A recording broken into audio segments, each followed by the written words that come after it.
আবু তালিব বললেন, ঠিক আছে ভাতিজা, বাসায় আসলে পরে আমি বলবো সে যেন এভাবে প্রকাশ্যে ইসলামের দাওয়াত আর না দেয়। আল্লাহ নবী সাল্লাল্লাহু আলাইহি ওয়াসাল্লাম বাসায় আসলেন সন্ধ্যার সময়। নবীজিকে বললেন, আবু তালিব বললেন, ও ভাতিজা মুহাম্মদ সাল্লাল্লাহু আলাইহি ওয়াসাল্লাম, কাফেরেরা মুশরিকরা আমার কাছে এসেছিল, এসে এই বর্ণনা দিয়েছে, তুমি কাল থেকে আগামী কাল থেকে এরকম আর করবা না বাবা। আল্লাহর নবী সাল্লাল্লাহু আলাইহি ওয়াসাল্লাম তখন আবু তালিবকে বললেন, ও চাচা আবু তালিব, মক্কার ওই সমস্ত কাফের মুশরিক আর বেঈমানদেরকে আপনি জানিয়ে দিবেন, লাউ ওয়াদাতিশ শামসু আলা ইয়ামিনি ওয়াল কমার আলা ইয়াসারি, তারা যদি আকাশের সূর্যকে আমার ডান হাতে এনে দেয় এবং চন্দ্রকে আমার বাম হাতে এনে দেয়, আমি মুহাম্মদ এক মুহূর্তের জন্য আল্লাহর কালিমার দাওয়াত দেওয়া বন্ধ করব না।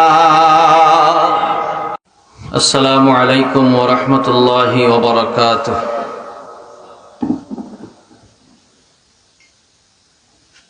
نحمده ونستعينه ونستغفره ونعوذ بالله من شرور أنفسنا ومن سيئات أعمالنا، من يهد الله فلا مضل له ومن يضلل فلا هادي له،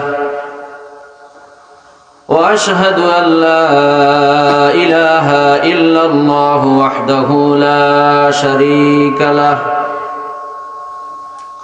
وأشهد أن سيدنا وحبيبنا ومولانا محمدا عبد الله ورسوله الذي أرسله بالحق بشيرا ونذيرا وداعيا إلى الله بإذنه وسراجا منيرا، فقد قال الله تعالى في كلامه المجيد وفي فرقانه الحميد، أعوذ بالله من الشيطان الرجيم، بسم الله الرحمن الرحيم، تبت يدا أبي لهب وتب، ما أغنى عنه ماله وما كسب، سيصلى نارا ذات لهب وامرأته حمالة الحطب، في جيدها حبل من مسد. وقال رسول الله صلى الله عليه وسلم، يا معشر قريش اشتروا أنفسكم فإني لا أغني عنهم من الله شيئا، يا بني عبد مناف يا بني عدي فإني لا أغني عنكم من الله شيئا، يا عباس بن عبد المطلب فإني لا أغني عنك من الله شيئا، يا صفية عمة رسول الله صلى الله عليه وسلم، أنقذي نفسك من النار، فإني لا أغني عنك من الله شيئا، يا فاطمة بنت محمد صلى الله عليه وسلم، سليني ما شئت من مالي، أنقذي نفسك من النار، فإني لا أغني عنك من الله شيئا رواه البخاري وقال تبارك وتعالى في شان حبيبه آمرا ومخبرا إن الله وملائكته يصلون على النبي يا أيها الذين آمنوا صلوا عليه وسلموا تسليما محبتের সাথে সবাই দুরূদ ইব্রাহিমি পড়ুন আল্লাহুম্মা সাল্লি আলা মুহাম্মাদিন ওয়া আলা আলি মুহাম্মাদ কামা সাল্লাইতা আলা ইব্রাহিম ওয়া আলা আলি ইব্রাহিম ইন্নাকা হামিদুম মাজিদ اللهم بارك على محمد وعلى آل محمد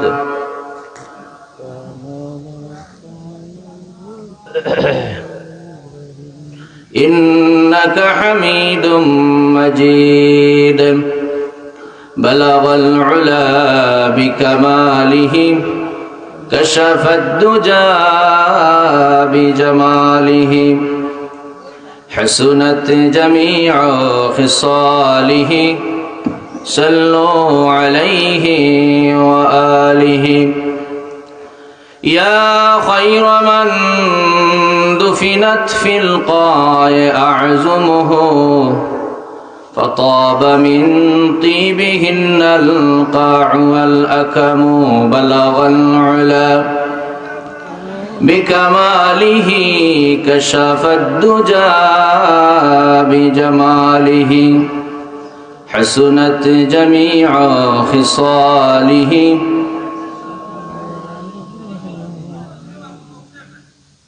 শাহজালাল জামিয়া ইসলামিয়া গৌরনগর দাখিল মাদ্রাসা কর্তৃক আয়োজিত আজকের এই বাৎসরিক তাফসিরুল কোরআন মাহফিলের সম্মানিত সভাপতি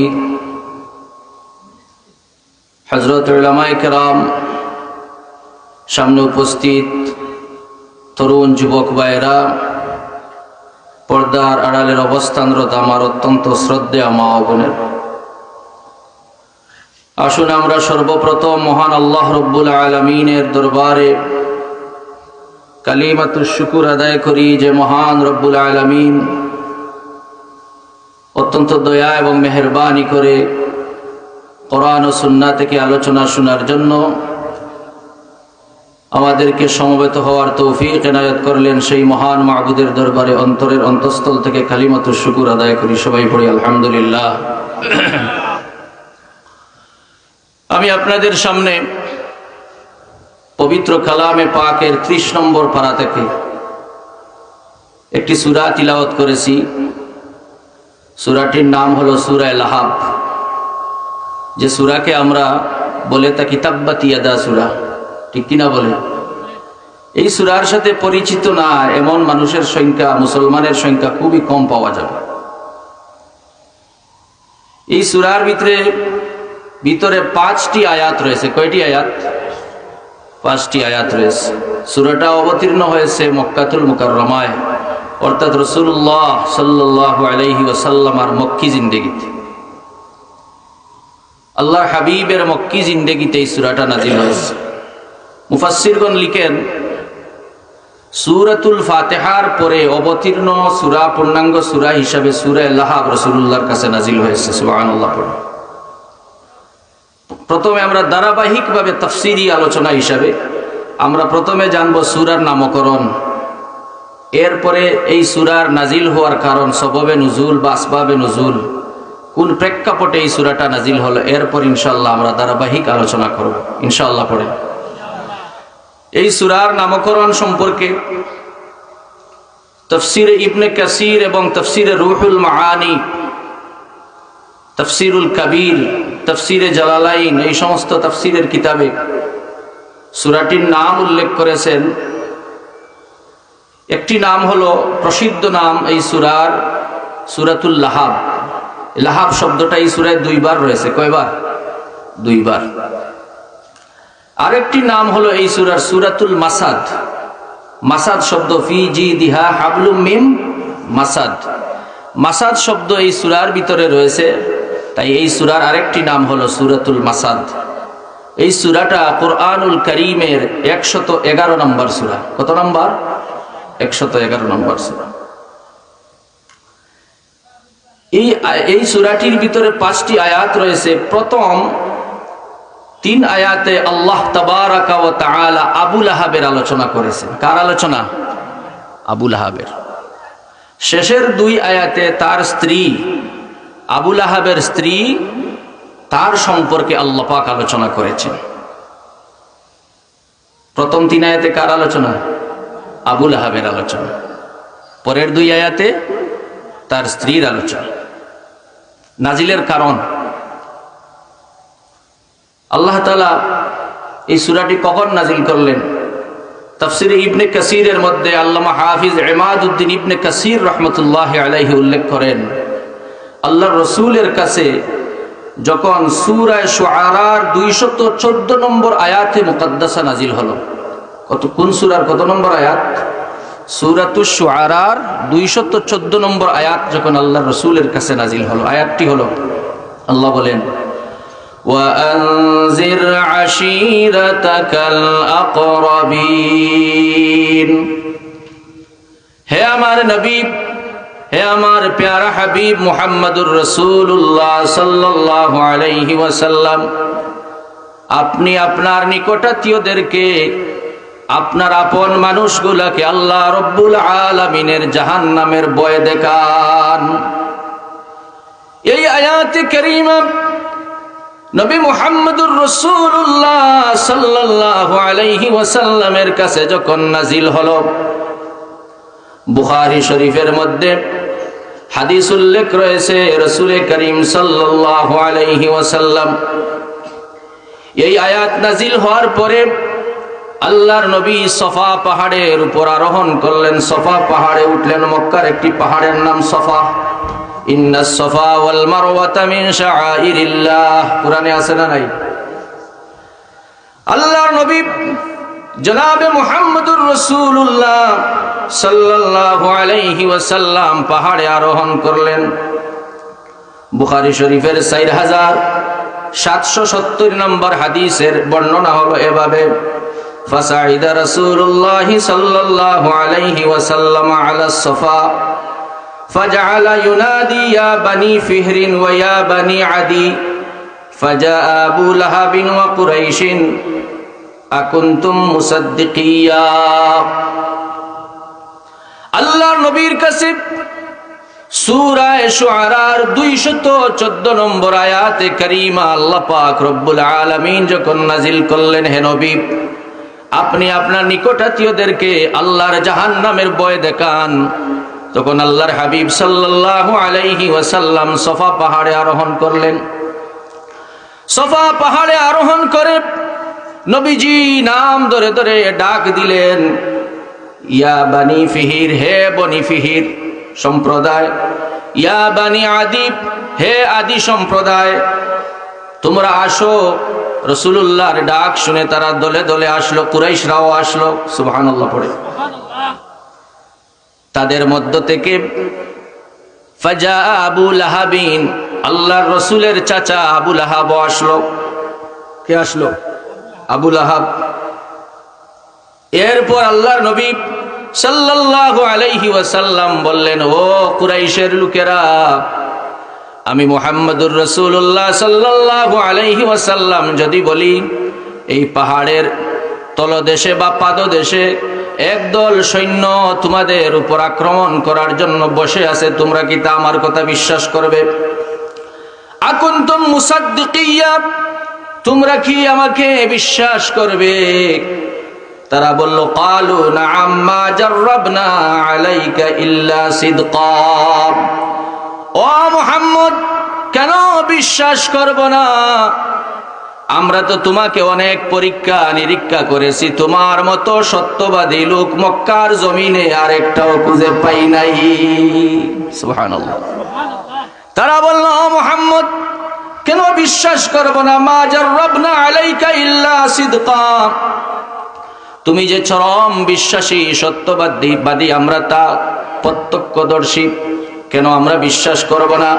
আল্লাহ নবী সাল্লাল্লাহু আলাইহি ওয়াসাল্লাম তখন বললেন, তা যদি হয় তাহলে আমি নবী তোমাদেরকে এক আল্লাহয় বিশ্বাসী হওয়ার জন্য বলতেছি। তোমরা লাত মানাত উজ্জা হুবল মূর্তির পূজা বাদ দিয়ে এক আল্লাহর দাসত্ব করো, আর আমি মুহাম্মদুর রাসূলুল্লাহ সাল্লাল্লাহু আলাইহি ওয়াসাল্লামকে তার নবী হিসাবে মেনে নাও। তখন আবু লাহাব কি করলো? আবু লাহাব প্রচন্ড রাগান্বিত হলো। সে বলল, ও আব্দুল্লাহর পুত্র মুহাম্মদ সাল্লাল্লাহু আলাইহি ওয়াসাল্লাম, তুমি কেই জন্য আমাদেরকে এখানে জমায়েত করেছো? তাব্বাল্লাকা ইয়া মুহাম্মদ, হে মুহাম্মদ তুমি ধ্বংস হও। নাউযুবিল্লাহ পড়েন। এরপর আরেকটি বর্ণনা শুনেন। وعن عبد الله بن عباس رضي الله تعالى عنهما أن النبي صلى الله عليه وسلم خرج إلى البطحاء, বুখারী শরীফের হাদিস। আল্লাহ নবী সাল্লাল্লাহু আলাইহি ওয়াসাল্লাম বলেন, 4972 নম্বর হাদিস। হযরতে আব্দুল্লাহ ইবনে আব্বাস রাদিয়াল্লাহু তাআলা আনহুমা বর্ণনা করেন, আন্নান নবী সাল্লাল্লাহু আলাইহি ওয়াসাল্লাম খারাজা ইলাল বাতহা, আল্লাহ নবী মক্কার বাতহা নামক জায়গায় গেলেন। ফাসাইদা ইলাল জাবাল, এরপর আল্লাহর রাসূল পাহাড়ের উপর আরোহণ করলেন। পাহাড়ে উঠে আল্লাহর নবী ডাক দিলেন, ইয়া সাবাহা, ও কুরাইশের লোকেরা। ফাজামাত ইলাইহি কুরাইশুন, কুরাইশের সব লোকেরা একত্রিত হলো। আল্লাহ নবী বললেন, আরাআইতুম ইন হাদ্দাসতুকুম আন্নাল আদুওয়া মুসাব্বিহুকুম আও মুমাসসিকুম আকুনতুম মুসাদ্দিকুনি, আমি যদি বলি তোমাদেরকে শত্রুরা আক্রমণ করবে, অতর্কিত হামলা চালাবে, তোমরা কি আমি মুহাম্মদের কথা বিশ্বাস করবে? তারা বলল, ও আব্দুল্লাহর পুত্র মুহাম্মদ সাল্লাল্লাহু আলাইহি ওয়াসাল্লাম, কেন বিশ্বাস করব না? আল্লাহ নবী তখন বললেন, ইন্নী নাযীরুল লাকুম বাইনা ইয়াদাই আযাবিন শাদীদ, তোমরা যদি আমাকে বিশ্বাস করে থাকো, ও কুরাইশের লোকেরা, ও ফিহির বংশের লোকেরা, ও আদি বংশের লোকেরা, তাহলে তোমরা আমি মুহাম্মদ সাল্লাল্লাহু আলাইহি ওয়াসাল্লামের কথাকে তোমরা মেনে নাও। আমি নবী তোমাদেরকে এমন এক আযাবের ভয় দেখাচ্ছি, যে আযাব বড় কঠিন আযাব, জাহান্নামের আযাবের ভয় দেখাচ্ছি। তোমরা এক আল্লাহতে বিশ্বাসী হয়ে যাও, আর আমি মুহাম্মদুর রাসূলুল্লাহ সাল্লাল্লাহু আলাইহি ওয়াসাল্লামের রিসালাতকে বিশ্বাস করো, আমাকে নবী হিসাবে মেনে নাও। এই কথা যখন আল্লাহর নবী সাল্লাল্লাহু আলাইহি ওয়াসাল্লাম বললেন, তখন নবীর চাচা, আপন চাচা আবু লাহাব কি করলো? তাব্বাল্লাকা সাইরাল ইয়াউমা আলিহাযা জামাআতানা, নাউযুবিল্লাহ পড়েন। আল্লাহর নবীর সাল্লাল্লাহু আলাইহি ওয়াসাল্লামের আপন চাচা আবু লাহাব তখন নবীকে উদ্দেশ্য করে বলল, তাব্বাল্লাকা সাইরাল ইয়াউমা লিহাযা জামাআতানা, ও মুহাম্মদ আজকের দিনটা ধ্বংস হয়ে যাক, তুমি ধ্বংস হও, এজন্য কি আমাদেরকে তুমি একত্রিত করেছো, জমায়েত করেছো? ফাআনজালাল্লাহু তাবারাকা ওয়া তাআলা তাব্বাত ইয়াদা আবি লাহাবিন ওয়া তাব মা আগনা আনহু মালুহু ওয়া মা কাসাব سيصلى نارا ذات لهب وامرأته حمالة الحطب في جيدها حبل من مسد। এই কথা বলে আল্লাহর নবী সাল্লাল্লাহু আলাইহি ওয়াসাল্লামকে যখন আবু লাহাব ধ্বংস কামনা করলো, রসুলকে তিরস্কার করলো, আল্লাহ রব্বুল আলামিন তৎক্ষণাৎ আল্লাহর হাবিবের কাছে সূরা লাহাব নাজিল করলেন। সুবহানাল্লাহ। সে বলল, ও মুহাম্মদ তুমি ধ্বংস হও। আল্লাহ প্রথম আয়াতেই বলে দিলেন, তাব্বাত ইয়াদা আবি লাহাবিন ওয়া তাব। তাব্বাত ধ্বংস হোক, ইয়াদা নে ছিল, আল্লাহ বলছেন আবু লাহাবের দু হাত ধ্বংস হোক। ইয়াদা নে তসনিয়া এবং জমার নুন এজাফতের সময় বিলুপ্ত হয়ে যায়, হজফ হয়ে যায়। এখানে নুনকে হজফ করে ইয়াদা করা হয়েছে, তাব্বাত ইয়াদা আবি লাহাব। আবু লাহাবের দু হাত ধ্বংস হোক। একটি কথা মনে রাখবেন, তাফসিরে উল্লেখ করা হয়েছে, দু হাত দ্বারা আরবরা পুরো একজন ব্যক্তিকে বুঝাতো। দু হাত দ্বারা আরবরা পুরো একজন ব্যক্তিকে বুঝাতো। এখানে আবু লাহাবের দু হাত ধ্বংস হোক মানে পুরো আবু লাহাবই কি হোক, ধ্বংস হোক। এবার আসেন, আল্লাহ রাব্বুল আলামিন নবীজিকে আদেশ করলেন নিকটাত্মীয়দেরকে জাহান্নামের ভয় দেখানোর জন্য। আরেক হাদিসের মধ্যে এসেছে, যেমন নবী করিম সাল্লাল্লাহু আলাইহি ওয়াসাল্লামের নিকটাত্মীয়রা কারা? নবীর আপন চাচারা, ঠিক কিনা বলেন? আল্লাহ নবী সাল্লাল্লাহু আলাইহি সাল্লাম, বুখারী শরীফের 2753 নম্বর হাদিসের বর্ণনা। আল্লাহ নবী সাল্লাল্লাহু আলাইহি সাল্লাম একদিন বললেন, ইয়া মাশারা কুরাইশ, ও কুরাইশের লোকেরা, ইশতারু আনফুসাকুম ফাইন্নী লা উগনি আনহুম মিনাল্লাহি শাইআ। তোমরা আল্লাহকে মেনে নাও, জাহান্নামকে ভয় করো, কেননা আমি নবী তোমাদের কোনো উপকার করতে পারবো না। রাসূল বলতেছেন আপন লোকদেরকে। এবার আল্লাহর নবী বললেন, ইয়া বানি আব্দে মানাফ, হে আব্দে মানাফের বংশরা, আব্দে মানাফের বংশের লোকেরা, তোমরা ভালো করে জানো আমি মুহাম্মদ সাল্লাল্লাহু আলাইহি ওয়াসাল্লাম তোমাদের বংশের লোক হয়ে আমি কিয়ামতের দিন আল্লাহর কাছে তোমাদের পক্ষে কোনো উপকার করতে পারবো না। আল্লাহু আকবার পড়ে। এরপর নবীজি বললেন, ইয়া বানি আদি ফাইন্নী লা উগনি আনকুম মিনাল্লাহি শাইআ, হে আদি সম্প্রদায়ের লোকেরা, আমি মুহাম্মদ সাল্লাল্লাহু আলাইহি ওয়াসাল্লাম তোমাদের বংশের লোক হয়ে তোমাদের কোনো উপকার আমি কিয়ামতের দিন করতে পারবো না, যদি তোমরা ঈমান না আনো। কি না আনো? ঈমান না আনো। এরপর আল্লাহর নবী কি বললেন দেখেন, রাসূল তার আপন চাচা হযরত আব্বাস রাদিয়াল্লাহু তাআলা আনহুকে লক্ষ্য করে বলেন, ইয়া আব্বাস ইবনে আব্দুল মুত্তালিব, ফাইন্নী লা উগনি আনকা মিনাল্লাহি শাইআ। ও নবীর চাচা আব্বাস, আপনি যে আমার চাচা, এই ব্যাপারে আপনার কিয়ামতের দিন ফয়সালা হবে না। আপনি আমাকে নবী হিসাবে স্বীকার করেন, মুহাম্মদ সাল্লাল্লাহু আলাইহি ওয়াসাল্লামকে নবী হিসাবে মেনে নেন এবং জাহান্নামকে ভয় করুন, এক আল্লাহতে বিশ্বাসী হন। ও আমার চাচা, আমি মুহাম্মদ সাল্লাল্লাহু আলাইহি ওয়াসাল্লাম কিয়ামতের দিন আপনার কোনো উপকার করতে পারবো না। এরপর নবীজি তার আপন ফুফু হযরতে সফিয়া রাদিয়াল্লাহু তাআলা আনহাকে লক্ষ্য করে বলেন, ইয়া সফিয়াতা আম্মাতা রাসূলিল্লাহি সাল্লাল্লাহু আলাইহি ওয়াসাল্লাম, ও নবীর ফুফু সফিয়া, তুমি ভালো করে জেনে রাখো গো মা, কিয়ামতের দিন আমি মুহাম্মদ সাল্লাল্লাহু আলাইহি ওয়াসাল্লাম কোনো উপকার তোমার করতে পারবো না। এরপর আল্লাহর নবী জনাবে মুহাম্মদুর রাসূলুল্লাহ সাল্লাল্লাহু আলাইহি ওয়াসাল্লাম তার নয়নের পুতুলি কলিজার টুকরা মা ফাতিমাতুজ জাহরা রাদিয়াল্লাহু তাআলা আনহাকে নবীজি বললেন, ইয়া ফাতিমাতা বিনতা মুহাম্মাদিন সাল্লাল্লাহু আলাইহি ওয়াসাল্লাম, ও আমার কলিজার টুকরা মেয়ে ফাতেমা, মাগো সালিনি মা শিতি মিন মালি, তুমি দুনিয়াতে আমার সম্পদ থেকে যা তোমার মন চায় মাগো তুমি নিয়ে নাও, আমার যদি তৌফিক থাকে, সামর্থ্য থাকে, আমি তোমাকে দিয়ে দিব।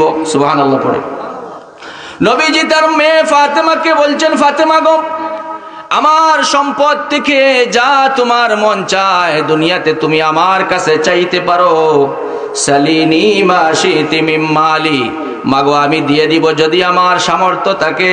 তবে মাগো জেনে রাখো, আনকিজি নাফসাকি মিনান নার ফা ইন্নী লা উগনি আনকি মিনাল্লাহি শাইআ। ও আমার মেয়ে ফাতেমা, জাহান্নাম থেকে নিজেকে বাঁচাও, জাহান্নামের কঠিন আযাব থেকে নিজেকে রক্ষা করো। কেননা মা, আমি তোমার আব্বা মুহাম্মদুর রাসূলুল্লাহ সাল্লাল্লাহু আলাইহি ওয়াসাল্লাম পিতা হয়ে কিয়ামতের দিন তোমাকে জাহান্নাম থেকে বাঁচাতে পারবো না। সুবহানাল্লাহ। তাহলে জাহান্নাম থেকে বাঁচতে হলে কি করতে হবে? নিজে জাহান্নাম থেকে বাঁচার চেষ্টা করতে হবে।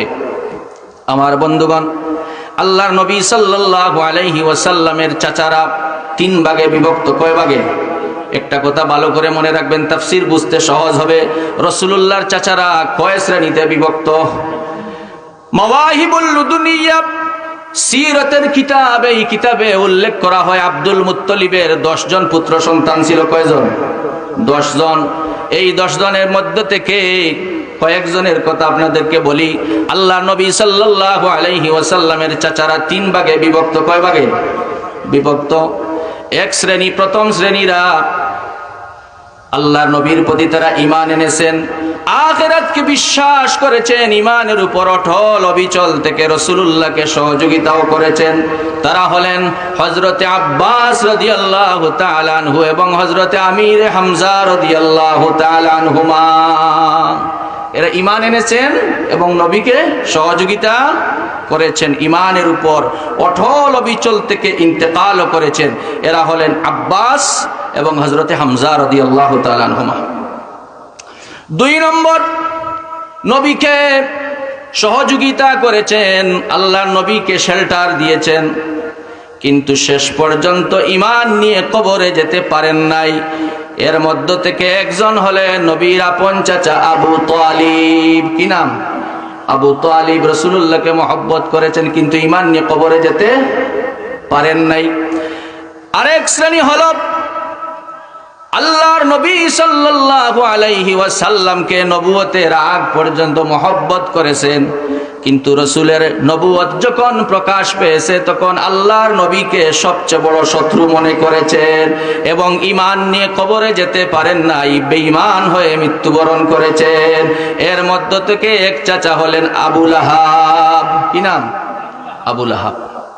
এবার আসেন, রসুলের প্রতি ঈমান এনেছেন, রসুলকে সহযোগিতা করেছেন, ঈমান নিয়ে দুনিয়া থেকে চলে গেছেন। তাদের সংখ্যা কয়জন? 2 জন। যেমন হযরতে আব্বাস এবং হযরতে আমির হামজা রাদিয়াল্লাহু তাআলা আনহুমা। আর রসুলকে সহযোগিতা করেছেন, আল্লাহর নবীকে শেল্টার দিয়েছেন, রসুলুল্লাহর কাছে বট বৃক্ষের নেয়া ছিলেন, কিন্তু ঈমান নিয়ে কবরে যেতে পারেন নাই। এই চাচার মধ্য থেকে এক চাচার নাম হলো আবু তালিব। কি নাম? আবু তালিব। আবু তালিব সম্পর্কে এসেছে আল্লাহ নবী সাল্লাল্লাহু আলাইহি ওয়াসাল্লাম বলেন, বুখারী শরীফের হাদিস 3884 নম্বর হাদিসের বর্ণনা, আন্না আবু তালিব লাম্মা হাদারাতহুল ওয়াফাত দাখালা আলাইহি রাসূলুল্লাহ সাল্লাল্লাহু আলাইহি ওয়াসাল্লাম ওয়া ইনদাহু আবু জাহলিন। আল্লাহ নবী সাল্লাল্লাহু আলাইহি ওয়াসাল্লামের চাচা আবু তালিবের মুমূর্ষ অবস্থা, ইন্তেকালের সময় গনিয়ে এসেছে, মৃত্যুর সময় গনিয়ে এসেছে। মুমূর্ষ অবস্থায় নবীজি আবু তালিবের ঘরে প্রবেশ করলেন। আল্লাহর নবী প্রবেশ করে দেখেন, ঘরে ঢুকে দেখেন আবু তালিবের অবস্থা নাজেহাল, এই জানি মৃত্যুবরণ করবেন। নবীজি ঘরে ঢুকে দেখেন আবু তালিবের মাথার পাশে বসে আছে লিডার আবু জেহেল। কে বসে আছে? মক্কার লিডার, কাফের মুশরিক আবু জেহেল।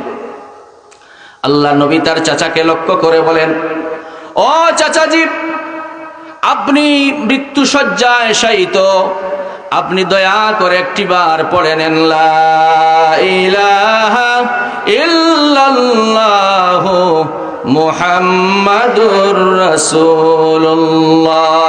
পড়েন লা ইলাহা ইল্লাল্লাহ।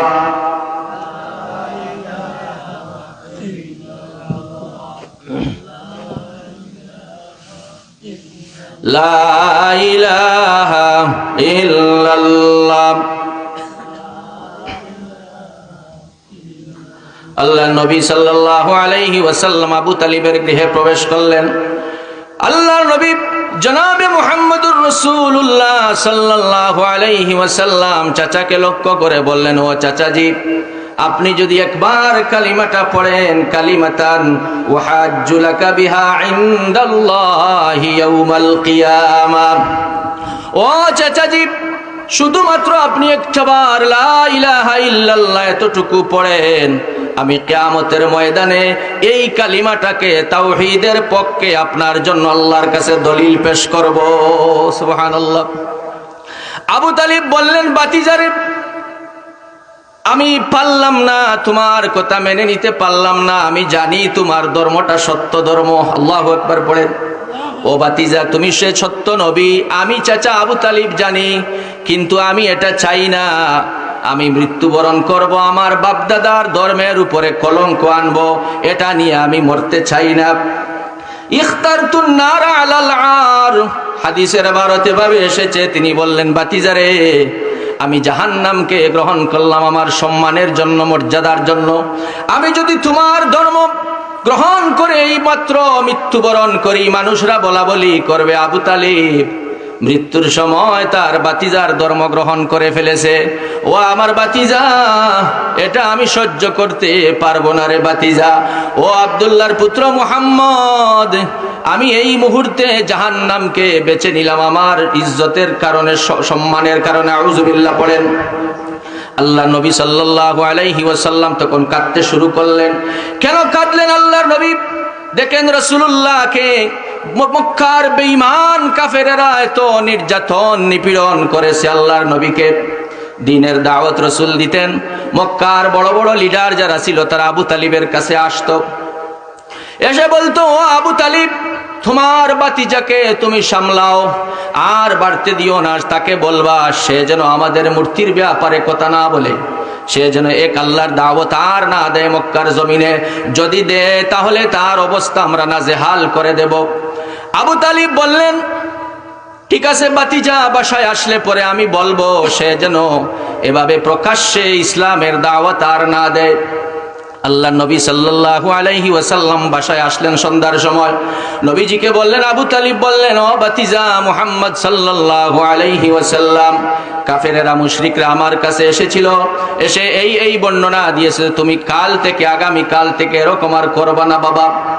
আল্লাহর নবী সাল্লাল্লাহু আলাইহি ওয়াসাল্লাম তখন আবু তালিবকে বললেন, ও চাচা আবু তালিব, মক্কার ওই সমস্ত কাফের মুশরিক আর বেঈমানদেরকে আপনি জানিয়ে দিবেন, লাউ ওয়াদাতিশ শামসু আলা ইয়ামিনি ওয়াল কমারা আলা ইয়াসারি, তারা যদি আকাশের সূর্যকে আমার ডান হাতে এনে দেয় এবং চন্দ্রকে আমার বাম হাতে এনে দেয়, আমি মুহাম্মদ এক মুহূর্তের জন্য আল্লাহর কালিমার দাওয়াত দেওয়া বন্ধ করব না। আরো জোরে কোন সুবহানাল্লাহ। আমার বন্ধুগণ, আবু তালিবের এই স্মৃতিগুলার কথা রাসূলুল্লাহর মনে পড়ল, আর আল্লাহর নবী কাঁদতে শুরু করলেন। রাসূল বললেন, ও চাচাজি, আপনি যদি এবার কালিমা নাও পড়েন, আমি আল্লাহর কাছে আপনার জন্য ক্ষমা প্রার্থনা করতেই থাকবো। সুবহানাল্লাহ। রাসূলের কত মহব্বত চাচার জন্য। আল্লাহ রাব্বুল আলামিন আল্লাহর হাবিবের কাছে জিবরিলের মারফতে আল্লাহ পাক তৎক্ষণাৎ সূরা তওবার একটি আয়াত নাযিল করে দিলেন। সুবহানাল্লাহ। আল্লাহ বললেন, ওয়া মা কানা লিন-নবী ওয়াল্লাযীনা আমানু আইয়াস্তাগফিরু লিল মুশরিকিনা ওয়ালাউ কানু উলি কুরবা। আল্লাহু আকবার। আল্লাহ বলে দিলেন, কোন নবীর জন্য শুভনীয় নয়, উচিত নয়, কোন মুমিনের জন্য উচিত নয়, কোন মুশরিক বেঈমানের জন্য আল্লাহ রব্বুল আলামিনের কাছে ক্ষমা চাওয়া, যদিও সে তোমার নিকটবর্তী আত্মীয় স্বজন হয় না কেন। নবী কি আল্লাহ পাক নিষেধ করে দিলেন, ও আমার নবী, আবু তালিবের জন্য তুমি আমার কাছে ক্ষমা চাইতে পারবে না। আল্লাহু আকবার পড়েন। নবীজির মনটা ভীষণ খারাপ। আল্লাহ নিষেধ করে, নবীজি বললেন, আমি ক্ষমা চাইতে থাকবো আল্লাহ যতক্ষণ না আমাকে নিষেধ করেন। আল্লাহ আয়াত নাজিল করে নবীজিকে নিষেধ করে দিলেন, ইয়া রাসূলুল্লাহি, ইয়া হাবিবাল্লাহ, ওগো নবীজি, আর আবু তালিবের জন্য আপনি আমার কাছে আর ক্ষমা চাইবেন না। আল্লাহর নবীর মনটা ভীষণ খারাপ। আবু তালিব কোথায় যাচ্ছেন? জাহান্নামে। কোথায় যাবেন? জাহান্নামে আবু তালিবের বিভিন্ন স্মৃতির কথা আল্লাহ রসুলের মনে পড়ল। তৎক্ষণাৎ আল্লাহ পাক রব্বুল আলামিন নবী মুহাম্মদুর রাসূলুল্লাহ সাল্লাল্লাহু আলাইহি ওয়াসাল্লামের কাছে আল্লাহ পাক সূরা কাসাসের আরেকটি আয়াত নাজিল করলেন। সুবহানাল্লাহ কোন, আরো জোরে কোন সুবহানাল্লাহ। নবীর মন খারাপ না ভালো? আবু তালিব কালিমা ছাড়া, ইমান ছাড়া কবরে যাচ্ছেন, জাহান্নামে যাচ্ছেন, রাসূলুল্লাহর মন ভালো না খারাপ? কথা বলেন, ভালো না খারাপ? খারাপ। আল্লাহ রসুল মনে মনে কষ্ট পাচ্ছেন। আল্লাহ জিবরিলকে বলেন, ও জিবরাইল, যাও আমার হাবিবের কাছে আরেকটি আয়াত নিয়ে যাও। সুবহানাল্লাহ। নাজিল হয়ে গেল সূরা কাসাসের আরেকটি আয়াত। আল্লাহ বলে দিলেন, ও নবীজি, ইন্নাকা লা তাহদি মান আহবাবতা ওয়ালাকিন্নাল্লাহা ইয়াহদি মান ইয়াশা। আল্লাহু আকবার। আল্লাহ বলে দিলেন, ও নবীজি, ইন্নাকা লা তাহদি মান আহবাবতা, আপনি যাকে ভালোবাসেন তাকে আপনি হেদায়েত করতে পারবেন না। ওয়ালাকিন্নাল্লাহা ইয়াহদি মান ইয়াশা, আল্লাহ পাক যার জন্য হেদায়েত মঞ্জুর করবেন সে ছাড়া আর কাউকে আপনি হেদায়েত করতে পারবেন না। তার মানে হলো আবু তালিবের কপালে ঈমান আসেনি? নাই, মৃত্যুবরণ করলেন। আল্লাহ নবী অনেক চেষ্টা করলেন কিন্তু ঈমান আনাতে পারলেন না। আমাদের আজকের আলোচ্য বিষয় হলো আবু লাহাব, আবু তালিব নয়, ঠিক কিনা বলেন? এবার আল্লাহ রাসূল সাল্লাল্লাহু আলাইহি ওয়াসাল্লাম আবু লাহাবের সম্পর্কে আল্লাহ নবী সাল্লাল্লাহু আলাইহি ওয়াসাল্লাম বললেন, চাচা, আপনি তো আমার চাচা, ইমানের কালেমাটা গ্রহণ করুন। আবু লাহাব বলল, বাতিজা, তাব্বাল্লাকা ইয়া মুহাম্মদ, তাব্বাল্লাকা সাইরাল ইয়াওমা লিহাযা জামাআতানা। ও বাতিজা মুহাম্মদ, তুমি কি আমাদেরকে এই জন্য জমায়েত করেছো এই পাহাড়ের নিচে? আমি তো কশিন কালেও তোমাকে বিশ্বাস করব না, তোমার আল্লাহকে অবিশ্বাস করব না। নাউযুবিল্লাহ পড়েন। আমার বন্ধুগণ, আল্লাহর নবী সাল্লাল্লাহু আলাইহি ওয়াসাল্লামের চাচা আবু লাহাবের ব্যাপারে মোট 7টা অবস্থা। কয়টা? 4, 5, 6, 7, 7টা অবস্থা। কয়টা অবস্থা? 7টা অবস্থা। কি? নবুয়তের আগে, রাসূলুল্লাহ নবুয়তের আগে 3 অবস্থা, নবুয়তের পরে 4 অবস্থা আবু লাহাবের। আপনাদের মনোযোগ আছে না গেছে? খুব মনোযোগ সহকারে কথাগুলো শুনবেন। আবু লাহাবের অবস্থা কয়টা? মোট 7টা। রসুলের নবুয়ত প্রকাশের আগে 3 অবস্থা, রসুলের নবুয়ত পাওয়ার পরে আবু লাহাবের 4 অবস্থা। ঠিক আছে তো? এবার শুনেন, আল্লাহ নবী সাল্লাল্লাহু আলাইহি সাল্লাম নবুয়ত পাওয়ার আগে আবু লাহাবের প্রথম অবস্থা, আবু লাহাব গর্ব করে বলতো, আহারে, আমার বাতিজা মুহাম্মদ আমার ভাই আব্দুল্লাহর ঘর থেকে জন্ম নিয়েছে, আমার ভাইয়ের বংশ রক্ষা হবে। আমার ভাইয়ের কোনো পুত্র সন্তান ছিল না, আল্লাহ পাক অর্থাৎ উপর আল্লাহ একজন পুত্র সন্তান দান করেছেন। সুবহানাল্লাহ। গর্ব করত। রসুলের নবুয়ত প্রকাশের আগে, জন্ম থেকেই শুরু। দেখেন, আল্লাহ নবীর যেদিন জন্ম হলো, আল্লাহ রসুলের যেদিন জন্ম হলো, এই জন্মের খবরটা আবু লাহাবকে নিয়ে প্রথম যে দিল সে ছিল আবু লাহাবের দাসী সুয়াইবা। কি নাম? সুয়াইবা। সুয়াইবা গিয়ে বলল, ও আবু লাহাব, তুমি কি জানো তোমার মৃত ভাই আব্দুল্লাহর ঘরে আল্লাহ রব্বুল আলামিন একজন পুত্র সন্তান দান করেছেন। সুবহানাল্লাহ। তোমার মৃত ভাই আব্দুল্লাহর ঘরে আল্লাহ পাক একজন পুত্র সন্তান দান করে। এটা হলো আমাদের বিশ্বাস। সন্তান দিতে পারেন কে? আল্লাহ। আল্লাহ একজন পুত্র সন্তান দিয়েছেন। সুয়াইবিয়া এই খবরটা আবু লাহাবকে যখন দিল, আবু লাহাব খুশির চুটে আনন্দে আত্মহারা হয়ে সুয়াইবাকে বলল, রে সুয়াইবা, তুই এত খুশির সংবাদ শোনালে, তুই আমার বান্দি ছিলে, দাসী ছিলে, যা আজ থেকে তোকে আমি আজাদ করে দিলাম। সুবহানাল্লাহ। রসুলের জন্ম সংবাদ শুনে সুয়াইবিয়াকে আবু লাহাব কি করলো? আজাদ করে দিল। রসুলের নবুয়ত প্রকাশের আগে প্রথম অবস্থা একটা। 2 নম্বর, নবীজির সাথে এত সম্পর্ক ছিল। আবু লাহাব গর্ব করত রসুলের জন্মের পরে। আবু লাহাব গর্ব করে বলতো, আমার ভাতিজার বংশ রক্ষা হবে, একজন পুত্র সন্তানের জন্ম হয়েছে, আমার ভাইয়ের এই ভাতিজার দ্বারা আমার ভাইয়ের বংশ রক্ষা হবে, এটা গর্ব করত। 2 নম্বর কারণ, নবুয়ত প্রকাশের আগে তিন নম্বর, রাসূলুল্লাহর সাথে আবু লাহাবের এত গভীর সম্পর্ক ছিল, এত বেশি কানেকশন ছিল। আবু লাহাবের দুই পুত্র উতবা আর উতাইবার সাথে রাসূলুল্লাহর দুই মেয়েকে বিবাহ দিয়েছিলেন, হযরতে রুকাইয়া এবং উম্মে কুলসুমকে। সুবহানাল্লাহ পড়ে। সম্পর্ক কম না বেশি? আগে ছিলেন চাচা, এখন হয়েছেন কি? বেয়াই। কি হয়েছেন? বেয়াই। আল্লাহর নবী তার দুই মেয়ে রুকাইয়া আর উম্মে কুলসুমকে আবু লাহাবের দুই ছেলে উতবা আর উতাইবার সঙ্গে কি করলেন? বিবাহ দিলেন। সম্পর্ক আরো মজবুত হলো, সুদৃঢ় হলো, সংসার চলতেছে। এই হলো নবুয়তের আগে তিন অবস্থা। এবার দেখেন নবুয়তের পরে চার অবস্থা। কয় অবস্থা? পুরো উল্টো। এবার আল্লাহর নবী সাল্লাল্লাহু আলাইহি ওয়াসাল্লাম যখন নবুয়ত পেলেন, আল্লাহ যখন রাসূলকে নবুয়তি দান করলেন, আবু লাহাব কি করলো? এক নাম্বার, দুই মেয়েকে তালাক দিতে আবু লাহাব বাধ্য করলো ছেলেদেরকে। নাউজুবিল্লাহ পড়েন। আবু লাহাব তার দুই ছেলে উতবা আর উতাইবাকে বলল, ও আমার ছেলেরা, তোমরা যদি আমার ঘরে থাকতে হয়, এই মুহাম্মদ পড়েন সাল্লাল্লাহু আলাইহি ওয়াসাল্লামের সাথে আমি শত্রুতা পোষণ করি, এই দুই মেয়েকে আর আমার ঘরে রাখা যাবে না, এক্ষুনি তালাক দিয়ে দাও। নাউজুবিল্লাহ পড়েন। উতবা আর উতাইবাদেরকে দিয়ে আল্লাহর নবীর দুই মেয়ে হযরতে রুকাইয়া আর উম্মে কুলসুমকে তালাক দেওয়ানি লইল। নাউজুবিল্লাহ পড়েন। তালাক দিয়ে দিলেন। এক নম্বর, এটা নবুয়তের পরে এক নম্বর অবস্থা। দুই নম্বর, আমাদের নবীজির তিনজন পুত্র সন্তান জন্মগ্রহণ করেছিলেন। জুড়ে বলেন কয়জন? তিনজন। আল্লাহ পাক তিনজনকে দুনিয়া থেকে নিয়ে গেছেন, এটা আল্লাহর ফয়সালা ছিল। আল্লাহর নবীর দ্বিতীয় পুত্র হযরতে আব্দুল্লাহ রাদিয়াল্লাহু তাআলা আনহু যখন ইন্তেকাল করলেন, তার নাম পাওয়া যায় তাহের বা তয়্যিব ছিল নাম। তাহের বা তয়্যিব উপনাম ছিল।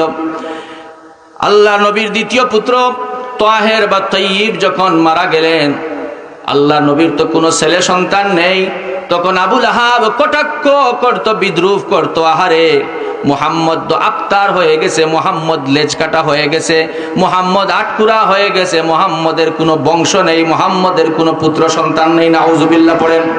আমার আল্লাহ রব্বুল আলামিন তার হাবিবকে সান্ত্বনা দেওয়ার জন্য বললেন, ইন্না আ'তাইনাকাল কাউসার ফাসাল্লি লিরাব্বিকা ওয়ানহার ইন্না শানিআকা হুয়াল আবতার। ও নবী, আপনি আফতার নন, আপনি নির্বংশ নন, বরং আবু লাহাবই হলো নির্বংশ। সুবহানাল্লাহ। রাসূলের কোনো পুত্র সন্তান নাই, রাসূলের নাম এখনো পর্যন্ত আছে না নাই? আল্লাহ রাসূলের মর্যাদাকে সমুন্নীত করেছেন, ওয়ারাফা'না লাকা যিকরাক। আর আবু জাহাল আর আবু লাহাব তার স্ত্রীকে আল্লাহ পাক জাহান্নামের লাকড়ি বানিয়েছেন। নাউজুবিল্লাহ পড়েন। আমার বন্ধুগণ, এবার আবু লাহাব নবুয়তের আল্লাহ রসুলের নবুয়ত প্রকাশের পরে দুই নম্বর অবস্থা গেল, আল্লাহ নবীকে গালি দিল। তখন আবু লাহাব রাসূলুল্লাহকে আফতার বলে গালি দিত। আল্লাহ রব্বুল আলামিন জানিয়ে দিলেন, আমার নবী আফতার নন, মানে আটকুরা নন, আমার নবীর বংশ আছে। সুবহানাল্লাহ। কিয়ামত পর্যন্ত রাসূলের রূহানি সন্তানরা আছে এবং থাকবে। ঠিক কিনা বলেন? আমার বন্ধুগণ, এবার তিন নম্বর অবস্থা হলো আল্লাহর রসুল। এবার লক্ষ্য করবেন গুরুত্বপূর্ণ পয়েন্ট। আল্লাহ নবী সাল্লাল্লাহু আলাইহি সাল্লাম নবুয়ত পাওয়ার পরে মক্কার একটি বাজারের নাম হলো জুল মাজাজ। কিতা নাম? হোক্কা বলে আরো জোরে হোক্কা। জুল মাজাজ। জুল মাজাজ নামক স্থানে বিশ্ব নবী মুহাম্মদুর রাসূলুল্লাহ সাল্লাল্লাহু আলাইহি ওয়াসাল্লাম ইসলামের দাওয়াত নিয়ে গেলেন। দাওয়াতি কাজ করার জন্য রাসূল গেলেন ওখানে। আবু লাহাব চুপে চুপে রাসূলুল্লাহর পিছনে গেল। মুহাম্মদ কি জন্য সেখানে যায়? সে গেল, গিয়ে দেখে আল্লাহ নবী সাল্লাল্লাহু আলাইহি ওয়াসাল্লাম লোকদেরকে একত্রিত করে বলতেছেন, ইয়া আইয়ুহান নাসু কুলু লা ইলাহা ইল্লাল্লাহ তুফলিহু। ও লোকেরা, তোমরা যদি বলো লা ইলাহা ইল্লাল্লাহ, সফল কাম হয়ে যাবা। সুবহানাল্লাহ। অর্থাৎ ঈমানের দাওয়াত নিয়ে গেলেন আল্লাহর নবী এই বাজারে। আবু লাহাব পিছনে পিছনে গিয়ে কি করলো? একটা পাথর দিয়ে আল্লাহ নবী সাল্লাল্লাহু আলাইহি ওয়াসাল্লামকে আঘাত করলো। এই পাথরটা এসে এসে নবী করিম সাল্লাল্লাহু আলাইহি ওয়াসাল্লামের পা মোবারকের মধ্যে পড়ে গেল, রক্ত ঝড় দ্বারায় বের হয়ে পড়ল। আল্লাহু আকবার। আল্লাহ নবীকে সহ্য করতে পারল না। এই আয়াত থেকে এই কারণ থেকে শিক্ষা হলো আমাদের জন্য, দাওয়াতি কাজ করতে গেলে মাইর খাওয়া লাগবে। কি খাওয়া লাগবে? দাওয়াতি কাজ করতে গেলে নিপীড়ন, অত্যাচার, জুলুম, জেল, ফাঁসি এইগুলা আমাদেরকে বরণ করে নিতে হবে। ঠিক কিনা বলেন? আমার বন্ধুগণ, বিশ্ব নবী মুহাম্মদ আরবি সাল্লাল্লাহু আলাইহি ওয়াসাল্লাম দাওয়াতি কাজ করলেন, রাসূলুল্লাহর উপরে চলে আসলো নির্যাতন। ঠিক কিনা বলেন? আমার বন্ধুগণ, এরপর আবুল আহাব কি করলো? আল্লাহ রসুল সাল্লাল্লাহু আলাইহি সাল্লামকে বলতে লাগলো, ও লোকেরা, এই লোকটার কথা তোমরা শুনিও না, এই লোকটা পাগল। নাউজুবিল্লাহ পড়েন। এই লোকটা পাগল হয়ে গেছে। এরপর পাথর দিয়ে রসুলুল্লাহকে আঘাত করলো। আল্লাহর নবী শরীর কত বিক্ষত হয়ে রক্ত পড়তে শুরু করলো। এবার আরেকটি কথা শুনেন, আল্লাহ রসুলকে দাওয়াতি কাজের জন্য কিভাবে নির্যাতন করতো তারা।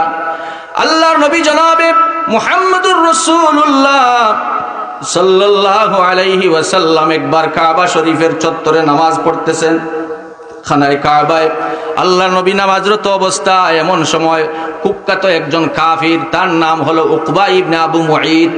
উকবা ইবনে আবু মুঈত সে বলে উঠল, কে আসরে তোমাদের মধ্যে অমুক এলাকায় যাবা, গিয়ে উটের নাড়ি বুড়ি এনে মুহাম্মদুর রাসূলুল্লাহ সাল্লাল্লাহু আলাইহি ওয়াসাল্লাম নামাজ পড়তেছেন, আল্লাহর নবীর পিঠের উপরে রাখতে পারবা, এমন কে আসো? নাউজুবিল্লাহ পড়েন।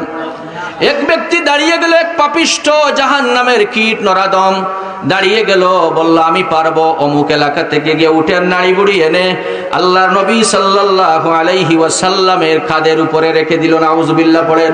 হাদিস কালা বর্ণনা করেন, আল্লাহর নবীর বিশিষ্ট সাহাবী হযরত আব্দুল্লাহ ইবনে মাসউদ রাদিয়াল্লাহু তাআলা আনহু বলেন, বাইনামা রাসূলুল্লাহ সাল্লাল্লাহু আলাইহি ওয়াসাল্লাম ইউসাল্লি ফি ফিনাইল কাবা বিফিনাইল কাবা।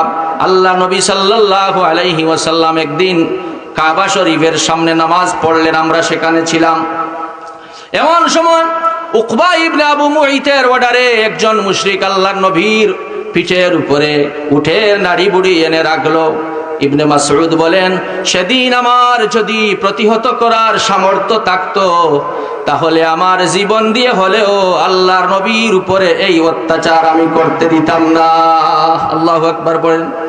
আমার বন্ধুগণ, রাসূলুল্লাহ সিজদা থেকে মাথা উঠাতে পারছিলেন না।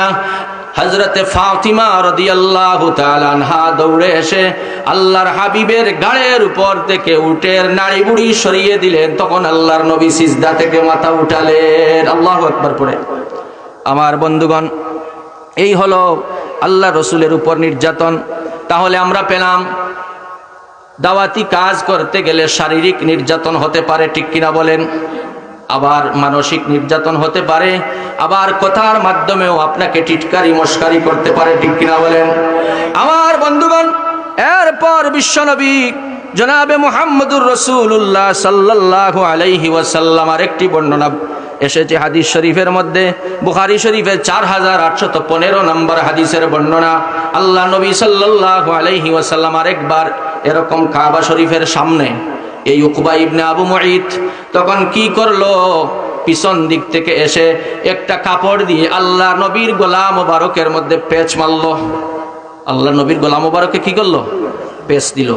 কি করার জন্য? হাদিসে এসেছে লাওয়া সাওবাহু ফি উনুকিহি, রাসূলুল্লাহকে এমন জোরে টান দিল যাতে আল্লাহর নবী শ্বাসরুদ্ধ হয়ে মারা যান। নাউজুবিল্লাহ। আল্লাহ নবীকে কিরকম নির্যাতন করত অন্য বর্ণনা এসেছে, মিনহুম মান তাফালা, কেউ কেউ আল্লাহর নবীকে তুতু দিত। নাউজুবিল্লাহ। আমরা সিলেটের ভাষায় এখন সেপ পালাইতাম, এটা করতো আল্লাহ নবীকে। মিনহুম মান তাফালা, কেউ কেউ আল্লাহর রাসূলকে তুতু দিত। ওয়া মিনহুম মান সাব্বা, কেউ কেউ আল্লাহর হাবিবকে গালি দিত, বকাঝকা করত। ওয়া মিনহুম মান হাসসা আলাইহি তুরাব, আবার কেউ কেউ আল্লাহর নবীর গায়ের উপরে পাথর নিক্ষেপ করত। নাউজুবিল্লাহ। আল্লাহর নবী কখনো কখনো কত বিক্ষত শরীর নিয়ে জামা ছেঁড়া, পায়জামা ছেঁড়া, রসুলের চেহারার মধ্যে রক্তের দাগ লেগেছে, এমনটা নিয়ে আল্লাহর নবী কখনো ঘরে আসতেন। মা ফাতেমা রাদিয়াল্লাহু তাআলা আনহা একদিন নবীজিকে জিজ্ঞেস করলেন, ইয়া রাসূলুল্লাহ, ইয়া হাবিবাল্লাহ, গো নবীজি, আপনার শরীর মোবারকের মধ্যে রক্তের দাগ দেখা যাচ্ছে, কাপড়গুলা ছিঁড়া দেখা যাচ্ছে, ইয়া রাসূলুল্লাহ এমনটা কেন? তিনি বললেন, মা গো, ইসলামের দাওয়াত দেওয়ার কারণে, এক আল্লাহর দাওয়াত দেওয়ার কারণে মুশরিকেরা, কাফির বেঈমানেরা তোমার বাবাকে সহ্য করতে পারে না। ও মা, তুমি মনে রেখো, কিয়ামতের দিন আল্লাহ রাব্বুল আলামিন তোমার বাবাকে বেইজ্জত করবেন না। সুবহানাল্লাহ। আজকে তারা যেভাবে তোমার বাবার সাথে টটকারি মটকারি করতেছে, হাসি তামসা করতেছে, কিয়ামতের দিন আল্লাহ তোমার বাবাকে ইজ্জত সম্মান দান করবেন। সুবহানাল্লাহ। আমার বন্ধুগণ, এভাবে আল্লাহ নবী সাল্লাল্লাহু আলাইহি ওয়াসাল্লামকে নির্যাতন করত। এবার আল্লাহ নবী কি করতেন? দাওয়াতি কাজ করার জন্য কৌশল অবলম্বন করতেন। হজের মৌসুমে মানুষেরা হজ করার জন্য আসতো, আল্লাহর ঘরখানায় কাবা তওয়াফের জন্য আসতো। জাহেলি যুগেও তওয়াফ হতো আল্লাহর ঘর, ঠিক কিনা বলেন? তওয়াফ করার জন্য আসতো হাজিরা। আল্লাহ নবী সুবর্ণ সুযোগ পেয়ে ওই হাজিদের ক্যাম্পে গিয়ে কালেমার দাওয়াত দিতেন, লা ইলাহা ইল্লাল্লাহু মুহাম্মাদুর রাসূলুল্লাহ। নবীজি দাওয়াত দেওয়ার জন্য ওই ক্যাম্পে ঢুকলেন হজের সময়। আবু লাহাব চিন্তা করলো, কিরে বাতিজা মুহাম্মদ ওই ক্যাম্পে কেন ঢুকলো, হাজিদের ওখানে কেন ঢুকলো? সে পিছনে পিছনে গেল, গিয়ে দেখে আল্লাহ রসুল তাদেরকে দাওয়াত দিতেছেন, ইমানের দাওয়াত, লা ইলাহা ইল্লাল্লাহ। হে লোকেরা, এক আল্লাহতে বিশ্বাসী হও, আল্লাহ ছাড়া কারো উপাসনা করো না, আখিরাতকে বিশ্বাস করো, আমি মুহাম্মদ সাল্লাল্লাহু আলাইহি ওয়াসাল্লাম আল্লাহর বান্দা এবং শেষ নবী, এটা তোমরা মনে প্রাণে বিশ্বাস করে নাও, তোমরা সফল কাম হয়ে যাবা। এই দাওয়াত রসুল যখন দিলেন তখন তারা কি করলো? তখন আবু লাহাব কি করলো? আল্লাহ রসুল যখন দাওয়াত দিলেন সাথে সাথেই আবু লাহাব পিছন থেকে বলে উঠলো, ইয়া আইয়ুহান নাস লা তুতিউহু ফাইন্নাহু সাবিয়ুন কাযাব। নাউযুবিল্লাহ পড়েন। আবু লাহাব বলল, হে লোকেরা, খবরদার খবরদার, ওর কথা তোমরা বিশ্বাস করবা না, ও হলো ধর্মত্যাগী, মৃত্যুক। নাউযুবিল্লাহ পড়েন। আল্লাহ নবীকে বলল সে হচ্ছে ধর্মত্যাগী, মৃত্যুক, তোমরা তার কথা বিশ্বাস করবা না। আল্লাহ রাব্বুল আলামিন তার নবীকে সান্ত্বনা দেওয়ার জন্য তৎক্ষণাৎ আয়াতে কারিমা নবীর কাছে নাজিল করলেন। আল্লাহ বললেন, ওয়ালাকাদ কুযযিবাত রুসুলুম মিন ক্বাবলিকা ফাসাবারু আলা মা কুযযিবু ওয়া উযু হাত্তা আতাহুম নাসরুনা। ওয়ালাকাদ কুযযিবাত রুসুলুম মিন ক্বাবলিকা। ও নবী, শুধু আপনি নয়, আপনার পূর্বে যত নবী রাসূলরা এসেছিলেন তাদের সাথেও তারা এরকম মিথ্যাচারিতা করেছে, এরকম কষ্ট দিয়েছে। ফাসাবারু, তারা সকলে ধৈর্য ধরেছেন। আলা মা কুযযিবু ওয়া উযু হাত্তা আতাহুম নাসরুনা, শেষ পর্যন্ত ওই নবীদের জন্য আল্লাহর পক্ষ থেকে সাহায্য অবধারিত হয়েছে। সুবহানাল্লাহ। আমার বন্ধুগণ, এবার আসেন, তাব্বাত ইয়াদা আবি লাহাবিন ওয়া তাব। আল্লাহ বললেন আবু লাহাবের দু হাত ধ্বংস হোক, অর্থাৎ আবু লাহাব সে নিজেই ধ্বংস হয়ে যাক। 2 নম্বর আয়াতে বললেন, আল্লাহ বললেন, মা আগনা আনহু মালুহু ওয়া মা কাসাব। আবু লাহাব শুধু নয়, আবু লাহাব যে সমস্ত মাল অর্জন করেছে এবং তার যে সন্তানাদি আছে, এই সন্তানাদি তার কোনো কাজে আসবে না। মা আগনা আনহু মালুহু, তার ধন সম্পদ এবং তার সন্তান তাকে জাহান্নাম থেকে বাঁচাতে পারবে না। নাউযুবিল্লাহ পড়ে। কাসাবের ব্যাখ্যা মুফাসসিরিনে কেরাম করে বলেছেন, ওয়ালাদ, তার সন্তানেরা। মা আগনা আনহু মালুহু ওয়া মা কাসাব। আল্লাহ বলেন আবু লাহাবের সন্তান, আবু লাহাবের সম্পদ তার কোনো কাজে আসে নাই। আবু লাহাব 2টা জিনিস নিয়ে খুব বেশি গর্ব করত, একটা হলো ধন সম্পদ আর 2 নাম্বার হলো পুত্র সন্তান নিয়ে খুব বেশি গর্ব করত, বড়াই করত আবু লাহাব। শেষ পর্যন্ত কি হয়েছে তার দেখেন। আল্লাহ বলেন, মা আগনা আনহু মালুহু ওয়া মা কাসাব। তাফসীরের কিতাবে এসেছে, আল্লাহ নবী সাল্লাল্লাহু আলাইহি ওয়াসাল্লামের সাথে যে এইরকম আচরণ করেছে, আল্লাহ রাব্বুল আলামিন বললেন আবু লাহাবের ধন সম্পদ এবং তার সন্তান কোনো কাজে আসবে না। বদর যুদ্ধের 7 দিন পরে, কয়দিন? বদরের যুদ্ধের 7 দিন পরে আবুল আহাবের এই গায়ের ওখানে গুটি বসন্ত হলো। এই গুটি বসন্ত হতে হতে এমন পর্যায়ে চলে গেল, কোনো অবস্থাতেই আবুল আহাবের এই রোগটা ভালো হচ্ছিল না। আরবরা তাদের একটা কুসংস্কার ছিল, বসন্ত রোগটা, গুটি বসন্ত রোগটা সুয়াচে রোগ। তারা মনে করতো একজনের হলে আরো অনেকজনের হবে, এরকম এই অনুভূতি টেন্ডেন্সি তাদের মধ্যে ছিল। তারা কি করলো, শেষ পর্যন্ত আবুল আহাব এত বেশি আক্রান্ত হয়ে গেল, গুটি বসন্ত সমস্ত শরীরের মধ্যে ক্ষত বিক্ষত হয়ে গেল, ছেলেরা সরে গেল, কেউ কাছে আসে না। আবুল আহাব যেই সন্তানদেরকে নিয়ে বড়াই করত, রাসূলুল্লাহকে বৎসনা করত, আল্লাহ নবীকে কষ্ট দিত, সেই সন্তানেরা এখন আবুল আহাব থেকে দূরে সরে গেল, কেউ কাছে আসে না। আবুল আহাব অসহায় হয়ে গেল, ছেলেরা তাকে মরুভূমির মধ্যে রেখে দিল। শেষ পর্যন্ত লোকেরা বলা বলি করতে লাগলো, আবুল আহাবের সমস্ত শরীর থেকে দুর্গন্ধ ছড়িয়ে পড়ছে। তারা বলল, ও উতবা উতাইবা, তোমরা তোমাদের বাবাকে ওখান থেকে সরাও, সমস্ত সমাজ সমস্ত পরিবেশ আমাদের নষ্ট হয়ে যাচ্ছে। এরপর তারা কি করবে, একজন মানুষকে তারা ভাড়া করে আনলো। তাফসীরের কিতাবের মধ্যে লেখা হয়, শেষ পর্যন্ত আবুল আহাবকে পাহাড়ের চূড়ায় তারা নিয়ে গেল। এরপর তারা আদ দিয়া নাই, তাফসীরে লেখন লাঠি বা অন্য কোনটা দিয়ে কুসাইতে কুসাইতে কুসাইতে কুসাইতে গাথর ভিতরে নিয়ে হারাইছেন। হোক নাউযুবিল্লাহ।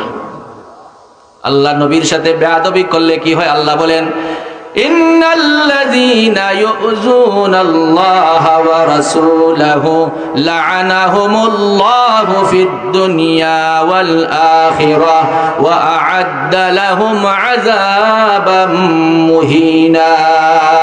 যারা আমার নবীকে কষ্ট দিবে, আমার নবীর সাথে যারা বেয়াদবি করবে, আল্লাহ বলেন, ইন্নাল্লাযীনা ইউযুনাল্লাহা ওয়া রাসূলাহু, আল্লাহ এবং তার রাসূলকে যারা কষ্ট দিবে, রাসূলের সাথে যারা বেয়াদবি করবে, লা'আনাহুমুল্লাহু ফিদ দুনিয়া ওয়াল আখিরাহ, আল্লাহ পাক দুনিয়া আখিরাতে তাদেরকে লানত করে। নাউযুবিল্লাহ পড়েন। আবুল আহাবকে লানত করছেন কিনা? শেষ পর্যন্ত আবুল আহাব এমন অসহায় হয়ে নিরুপায় হয়ে মৃত্যুবরণ করলো। তার ছেলেরা তাকে কোনো চিকিৎসা করালো না, সেবা যত্ন করলো না। যেই সন্তানদেরকে দিয়ে আল্লাহ নবীর 2 মেয়েকে তালাক দিয়েছিল, সেই সন্তানরা শেষ পর্যন্ত তার বাবাকে তারা কেয়ারটেকার করলো না, শেষ পর্যন্ত তাকে গর্তের মধ্যে নিপতিত করলো। আল্লাহ সেই কথাটাই তুলে ধরলেন, মা আগনা আনহু মালুহু ওয়া মা কাসাব। ও আমার হাবিব, ও মুহাম্মদ আরবি হাবিবে কিবরিয়া, বিশ্বনবী মুহাম্মদুর রাসূলুল্লাহ সাল্লাল্লাহু আলাইহি ওয়াসাল্লাম, আয় আমার নবী, আপনি মন খারাপ করবেন না। আমি আল্লাহ দ্ব্যর্থহীন কণ্ঠে ঘোষণা দিয়ে দিচ্ছি, মা আগনা আনহু মালুহু ওয়া মা কাসাব। আবুল আহাবের ধন সম্পদ এবং সন্তান সন্ততি কোনো কাজে আসলো না। এবার আসেন 3 নম্বর আয়াত। আল্লাহ বলছেন, وامرأته حمالة الحطب تبت يدا أبي لهب وتب ما أغنى عنه ماله وما كسب سيصلى نارا ذات لهب। আল্লাহ বলছেন, ও আবু লাহাব, তোকে এমন আগুনের মধ্যে পালাবো, সায়াসলা, তোকে অচিরেই নিক্ষেপ করা হবে, নারান, এমন আগুনে, জাতা লাহাবিন, যেটা অগ্নিস্ফুলিঙ্গের ন্যায় লাল অগ্নিশিখা, মারাত্মক ধরনের আগুন, ভয়ানক আগুন, যে আগুনে তোকে নিক্ষেপ করা হবে ও আবু লাহাব। শুধু তোরে না, ওয়ামরাতুহু, তোর স্ত্রীকেও নিক্ষেপ করা হবে। মারাত্মক ডেঞ্জারাস এই লোকটা ছিল, তার স্ত্রী। প্রথম 3 আয়াতে কার আলোচনা মনে আছে? আবু লাহাবের আলোচনা। শেষের 2 আয়াতে তার স্ত্রীর আলোচনা। এবার আল্লাহ তার স্ত্রীর আলোচনা শুরু করলেন, ওয়ামরাতুহু হাম্মালাতাল হাতাব ফি জিদিহা হাবলুম মিন মাসাদ। আপনাদের কষ্ট হচ্ছে? আর একটু সময়। এবার আল্লাহ বলছেন, ওয়ামরাতুহু, তার স্ত্রী। তার স্ত্রীটা কেমন ছিল? তাফসীর ইবনে কাসিরের মধ্যে এসেছে, তার স্ত্রীর নাম হলো উরওয়া। কি নাম? উরওয়া। আর এক বর্ণনা এসেছে আরওয়া। উরওয়া মানে হলো টেরা, একটু টেরা ছিল তার স্ত্রী। কি ছিল? আর ভীষণ ঝগড়াটে। কিন্তু প্রসিদ্ধ নাম ছিল তার উম্মে জামিল। কি নাম? উম্মে জামিল নামে সবাই চিনত তাকে। উম্মে জামিল বললে আবু লাহাবের স্ত্রী। ভীষণ ঝগড়াটে লোক ছিল। আল্লাহ রাব্বুল আলামিন বলেন, আল্লাহ তাআলা বলেন আবু লাহাবের স্ত্রীও আগুনে প্রবেশ করবে। কোন স্ত্রী? আল্লাহ বলেন কাষ্ঠ বহনকারিণী, যে মহিলা কাঠ বহন করে নিয়ে আসতো জঙ্গল থেকে, এই মহিলাকে আল্লাহ রাব্বুল আলামিন তার গলার মধ্যে পাকানো রশি দিয়ে তাকে টেনে হিচড়ে জাহান্নামে ঢুকাবে। নাউজুবিল্লাহ পড়ে। তাফসীরে তার নাম পাওয়া যায় আওরা, অন্য বর্ণনায় এসেছে আরওয়া। বুঝছেন? আওরা অর্থ টেরা, আওরা অর্থ কি? টেরা। এখন তাকে বলা হয়, তার ব্যাপারে বলা হয়েছে হাম্মালাতাল হাতাব। হাম্মালাতাল হাতাব, হাম্মালাতাল হাতাবের অর্থ হলো যে জঙ্গল থেকে যে কাঠ বহন করে নিয়ে আসে তাকে হাম্মালাতাল হাতাব বলা হয়। কিন্তু এখানে তার ব্যাপারে হাম্মালাতাল হাতাবের তিনটা ব্যাখ্যা মুফাসসিরিনে কেরাম করেছেন। কয় ব্যাখ্যা? তিন ব্যাখ্যা তাফসীরে পাওয়া যায় হাম্মালাতাল হাতাবের। এক নম্বর ব্যাখ্যা, সে এমন মহিলা ছিল সংসার বাঙ্গার পিছনে সে ইন্ধন বহন করত। অর্থাৎ একটা সংসার, সুন্দর সংসার বাঙ্গার পিছনে ইন্ধন বহনকারিণী মহিলাকে হাম্মালাতাল হাতাব বলা হয়। কিছু কিছু মহিলা দেখবেন সমাজে আছে, ওই বাড়ির কথা ওই বাড়ি গিয়া হয়নি, হ্যাঁ লাগাবাজা করে। হ্যাঁ ও তো আপনারা পাইছেন, লাগাবাজা করিয়া হাসারে মিসারে হাসা বানাইয়া আর একটা সুন্দর সংসারে ধ্বংস করিয়া দুলিশাত করিয়া দে। এমন মহিলার সংখ্যা আমরার সমাজও আছে না নাই? আছে।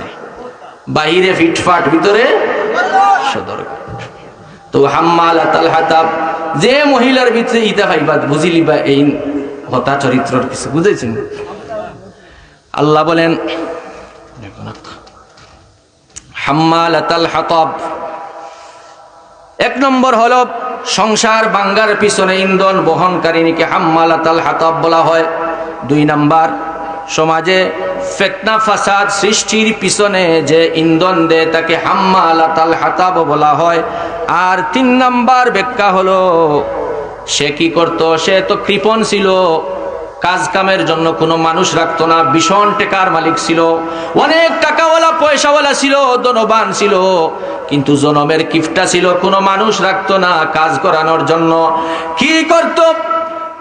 তাফসীরে পাওয়া যায় সে নিজে রশি নিয়ে কাঠ কাটার জন্য জঙ্গলে যেত, জঙ্গল থেকে কাঠগুলাকে পাকানো রশি দিয়ে পেঁচিয়ে এনে বাড়িতে আনতো, এগুলা দিয়ে রান্না করত। মুফাসসিরিনে কিরাম লেখেন সেই দিকে ইঙ্গিত করে আল্লাহ পাক বলেছেন হাম্মালাতাল হাতাব, কিয়ামতের দিন সেই পাকানো রশি দিয়ে তার গলাতে পেঁচাতে পেঁচাতে আল্লাহ পাক তাকে জাহান্নামে ঢুকাবে। নাউজুবিল্লাহ পড়ে। আমার বন্ধুগণ, আল্লাহ নবী সাল্লাল্লাহু আলাইহি ওয়াসাল্লামকে সে তো বেশি কষ্ট দিত। ভীষণ ভয়ঙ্কর আকৃতির মহিলা ছিল। আল্লাহর নবী সাল্লাল্লাহু আলাইহি ওয়াসাল্লাম একবার আল্লাহর রাসূল সাল্লাল্লাহু আলাইহি সাল্লাম কাবা শরীফে নামাজ আদায় করছিলেন। কি করছিলেন? নামাজ আদায় করছিলেন। আল্লাহর নবী সাল্লাল্লাহু আলাইহি ওয়াসাল্লামের ব্যাপারে সে বিরূপ মন্তব্য পোষণ করত, রাসূলকে সহ্য করতেই পারত না। সে যখন খবর পেল সে এবং তার স্বামী আবু লাহাবের ব্যাপারে আল্লাহ রাব্বুল আলামিন তার প্রিয় হাবিব মুহাম্মদুর রাসূলুল্লাহর কাছে আল্লাহ সূরা লাহাব নাজিল করেছেন, তখন সে ভীষণ রাগান্বিত হলো। সে রাগ আর ক্রোধে ফেটে পড়লো, বিশাল একটা পাথর হাতে নিল। ইমাম আপনার দালাইলুন নবুয়ার মধ্যেও আছে, তাফসীরের কিতাবের মধ্যে ঘটনা বর্ণনা করা হয়েছে। দালাইলুন নবুয়াতের মধ্যে হাদিস নিয়ে এসেছেন, বলা হয় যে উম্মে জামিল তখন কি করলো, যখন শুনলো যে তার ব্যাপারে এবং তার স্বামীর ব্যাপারে আল্লাহ আয়াত নাজিল করেছেন, একটা সূরা নাজিল করলেন তাব্বাত ইয়াদা, তখন ভীষণ একটা পাথর নিয়ে আল্লাহ নবীকে মারার জন্য সে গেল।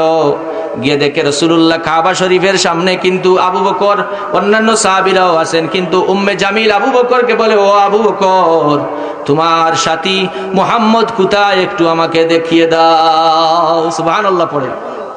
উম্মে জামিল আবু বকরকে গিয়ে বলে, ও আবু বকর, আমি শুনতে পেয়েছি আমার ব্যাপারে এবং আমার স্বামী আবু লাহাবের ব্যাপারে আল্লাহর পক্ষ থেকে কোরআনে কারীমের আয়াত অবতীর্ণ হয়েছে, একটা সূরা নাজিল হয়েছে। ও আবু বকর, তোমার সাথী, তোমার বন্ধু, তোমার নবী মুহাম্মদকে আমাকে একটু দেখিয়ে দাও। কোথায় সে? আবু বকর বুঝতে পারলেন যে আমরা তো সবাই রাসূলুল্লাহকে দেখতে পাই, উম্মে জামিল কেন দেখতে পায় না? নিশ্চয় আল্লাহ পাক উম্মে জামিল আর রাসূলের মধ্যখানে একটা কুদরতি পর্দা আল্লাহ পাক ঢেলে দিয়েছেন। উম্মে জামিল নবীজিকে দেখতে পায় না, ভীষণ পাথর নিয়ে গেল রসুলকে মারার জন্য। সে এবার একটা রাগে গুসা একটা কবিতা বানিয়ে ফেললো। সে বলল, সে আবার কবিও ছিল, বড় কবি। সে বলল, মুজাম্মামান আসাইনা ওয়া আমরুহু আবাইনা ওয়া দীনাহু কালাইনা। পড়েন নাউযুবিল্লাহ। কুৎসা রটনা করেন, আল্লাহর নবীর শানে বেয়াদবি করে, গুসায় ফেটে পড়ে কবিতা রচনা করে বলল, মুজাম্মামান আসাইনা, এই নিন্দিত লোকটার আমরা ঘৃণা পোষণ করি, নিন্দিত লোককে আমরা ঘৃণা পোষণ করি, নাউযুবিল্লাহ। ও আমরুহু আবাইনা, তার রিসালতকে আমরা অস্বীকার করি, তার নবুয়তকে আমরা অস্বীকার করি। সে যে আল্লাহর কথা বলে, আল্লাহ এক আল্লাহতে বিশ্বাসী হওয়ার জন্য আমাদেরকে দাওয়াত দেয়, এটা আমরা কশিন কালেও মানি না। ও দীনাহু কালাইনা, তার ধর্মকে আমরা প্রত্যাখ্যান করি। পড়েন নাউযুবিল্লাহ। তখন আল্লাহ রাব্বুল আলামিন নবী মুহাম্মদুর রাসূলুল্লাহ সাল্লাল্লাহু আলাইহি ওয়াসাল্লামকে সান্ত্বনা দিয়ে আল্লাহ সূরা আল-আহজাব নাজিল করে জানিয়ে দিলেন, ওগো নবীজি, এরা আপনাকে সাময়িক কষ্ট দেয়, কিন্তু দেখেন আপনার সাথে বেয়াদবি করার কারণে আমি আল্লাহ পাক আবুল আহাবকে দুনিয়াতেও শান্তি দিব না, লাঞ্ছনা বঞ্চনার সাথে জিল্লতির সাথে দুনিয়া থেকে উৎখাত করে দিলাম। আর তার স্ত্রী উম্মে জামিলকেও আমি লাঞ্ছনা বঞ্চনার সাথে দুনিয়া থেকে বিদায় করে দিলাম। শুধু তাই নয়, ইয়া রাসূলুল্লাহ, ইয়া হাবিবাল্লাহ, ও আল্লাহর নবী, আমি আল্লাহ বলে দিলাম, ফি জিদিহা হাবলুম মিন মাসাদ, এই পাকানো রশি দিয়ে সে যেভাবে কাঠ বহন করে নিয়ে আসতো, আমি আল্লাহ পাক তার গলায় এরকম রশি দিয়ে পেঁচিয়ে আল্লাহ আমার ফেরেশতা দিয়ে তাকে জাহান্নামের মধ্যে ভাবে নিক্ষেপ করব। নাউযুবিল্লাহ। পড়ে তাহলে এই সূরা থেকে শিক্ষা হলো, যারা আল্লাহদ্রোহী, যারা নবীদ্রোহী, যারা ইসলাম বিদ্বেষী, যারা কোরআনে অস্বীকারী, যারা ইসলামী রাষ্ট্র, ইসলামী হুকুমতে বিশ্বাসী নয়, আল্লাহর আইন ও কানুনকে যারা বিশ্বাস করে না, এরা মুসলমান নামে হতে পারে কিন্তু কাজে মুসলমান নয়। ঠিক কিনা বলেন? এদের অন্তরে মুনাফিকি রয়েছে। ঠিক কিনা বলেন?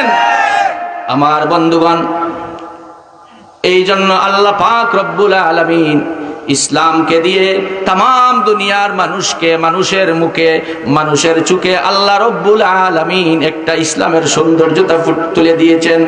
আল্লাহ পাক রব্বুল আলামিন বলেন, ইসলামের চাইতে এত সুন্দর ধর্ম পৃথিবীতে তুমি আর কোথাও পাবে না। যারাই কোরআনের সাথে, নবীওয়ালাদের সাথে, আলিম উলামাদের সাথে বেয়াদবি করেছে, আল্লাহ পাক তাদেরকে এই দুনিয়া থেকে জিল্লতির সাথে বিদায় করেছে। ঠিক কিনা বলেন? আমার বন্ধুগণ, তাই আসুন আমরা রসুলের আদর্শে আদর্শিত হই, আল্লাহর হুকুম এবং নবীর তরিকায় বিশ্বাসী হই। আর এটা মনে প্রাণে আমরা বিশ্বাস করব, এই দাওয়াতি কাজ শুধুমাত্র নবী রাসূলদেরকে আল্লাহ দিয়ে শেষ করেন নাই, এটা আল্লাহ পাক তার উম্মতের জন্য অবশিষ্ট রেখেছেন। ঠিক কিনা বলেন? ওয়ালতাকুম মিনকুম উম্মাতুন ইয়াদউনা ইলাল খায়রি ওয়া ইয়া'মুরুনা বিল মা'রুফি ওয়া ইয়ানহাউনা আনিল মুনকার উলাইকা হুমুল মুফলিহুন। আল্লাহ বলেন, তোমরাই হচ্ছে শ্রেষ্ঠ জাতি, তোমাদেরকে বাহির করা হয়েছে সৎ কাজের আদেশ, অসৎ কাজের নিষেধ করার জন্য। তাই আসুন আমরা এক হই, নেক হই, ইসলামের কাজে অগ্রসর হই। দাওয়াতি কাজ করতে গেলে অনেক সময় নির্যাতন, নিপীড়ন, লাঞ্ছনা বঞ্চনার শিকার হতে হয়। এটা সহ্য করে নিয়ে আমরা যদি আল্লাহর সমীপে হাজিরা দিতে পারি, আশা করা যায় আমরা মরতে দেরি হবে, আল্লাহ আমাদেরকে বেহেশত দিতে দেরি করবেন না। ঠিক কিনা বলেন? আল্লাহ পাক আমাদের সবাইকে কবুল করুন। পড়েন আমিন। ওয়া আখিরু দাওয়ানা আলহামদুলিল্লাহি রাব্বিল আলামিন।